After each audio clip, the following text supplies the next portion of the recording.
Well, today is our just coming out and telling everybody in the community we're showing love for Cummings K-8. We're starting with Brother Ekpe. I am a genius, and he is letting all the boys and girls know, starting with our elementary kids, that they are special, that their children around them are special, and this school is full of geniuses as we celebrate joy and speak life into all of our children here at Cummings K-8.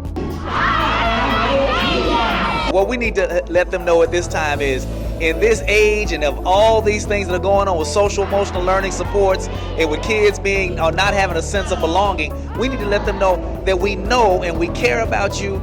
You are special. We're showing you today and every day that you belong here at Shelby County Schools, and not just at Cummings, but all of our boys and girls, all of our scholars. They are needed. We cannot make it this whole year without any of our children here.